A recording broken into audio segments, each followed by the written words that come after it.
Buenos días y bienvenidos a la segunda semana, semana 2, y vamos a cubrir capítulo 2.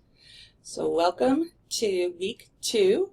We're going to be covering chapter 2, and currently you are watching the Vista General. This video here, which I will replace when I'm done recording.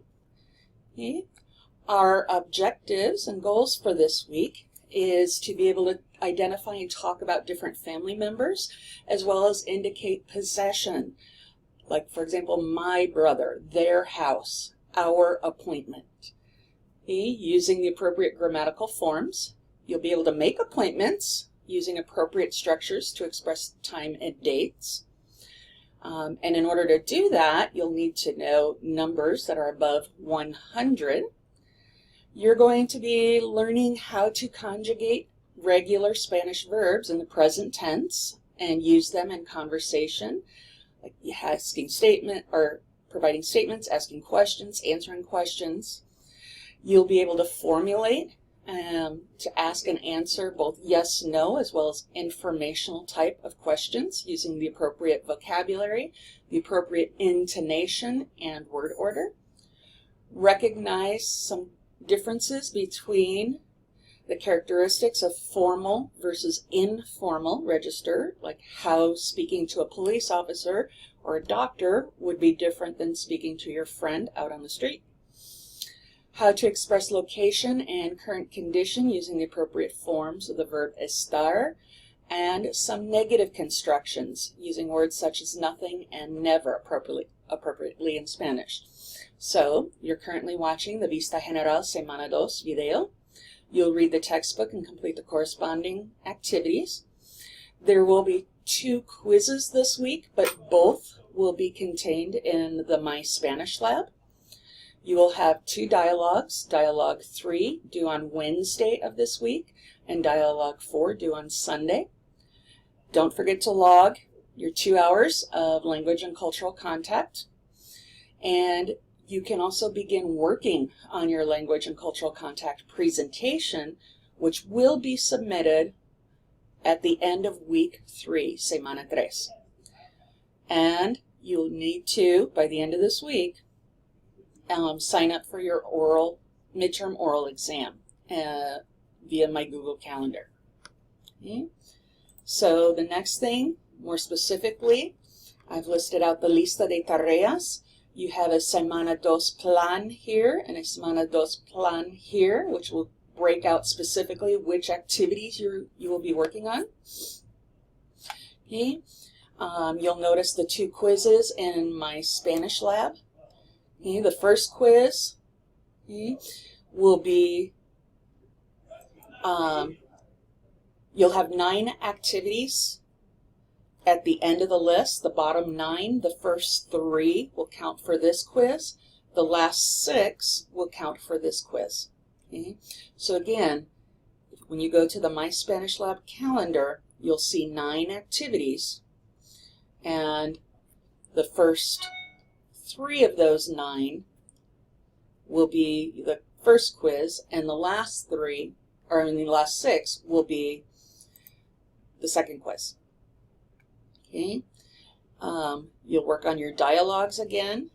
Okay. Dialogue 3 is due on Wednesday, May 24th by 11:59 p.m. and 4 is Sunday, May 28th by 11:59 p.m. Okay. So, go through a little bit on what the diálogo, diálogo 3, diálogo 4 hay. Okay. So, in all of the diálogos, you have the general instructions and objectives, and below specifically is un diálogo entre un o una recepcionista y un o una paciente. Okay, so one person is going to play the role of a receptionist, one person will be the patient. Okay, you will use the vocabulary and structures you learned throughout chapter 1 and on pages 33 of 49 through chapter 2 as a reference. Now, just like Diálogo 1 y Diálogo 2, you are going to run through the conversation twice, switching roles the second time. So in this situation, you want to include the appropriate greetings, introduction, including full name. Ask your patient what his or her name is and how he or she spells their name, first and last. How he or she is feeling today.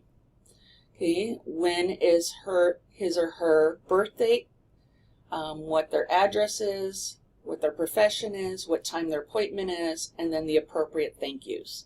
Now, you do not have to do it necessarily in this exact order. You can put it in the order you feel would be most appropriate. Okay? And you can remind yourself, here's the rubrica, the rubric for how you are evaluated. Okay?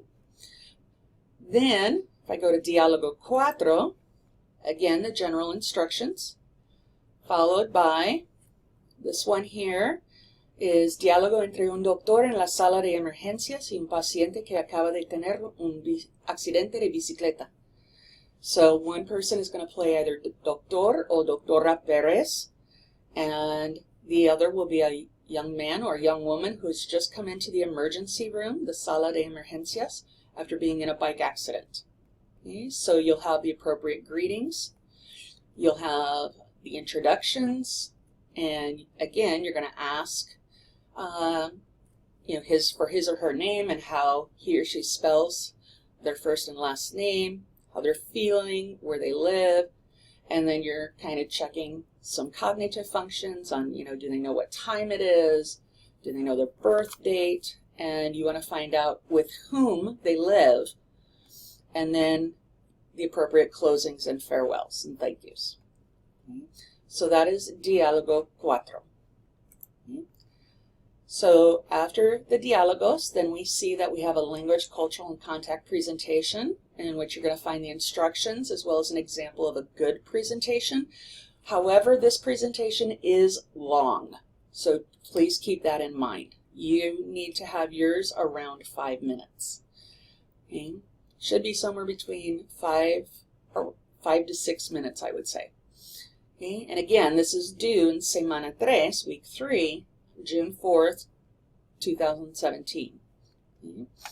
So if I were to click on that link, it will bring me to this page, which gives me, again, from the syllabus, okay, how I'm doing this, and reminding me that, I've been doing these language and cultural contact hours. Okay, and so now what I'm going to do is do a presentation which will kind of summarize what I did, summarize new vocabulary which is useful. Okay, that's the most important thing. We don't need a whole list of 50 new words. We want to know what is the vocabulary that you would find useful in your situation. And what were some of the cultural practices or nuances observed, and how can you compare and contrast those with similar ones in your own culture? Okay, so it should be 5 to 6 minutes, and remember, it is in English, and it will be a voiced over PowerPoint. Now, originally we used the Google Hangouts on Air, and that is fine. You could also use Screencastify or Screencast-O-Matic. Both are free tools. I personally like Screencast-O-Matic.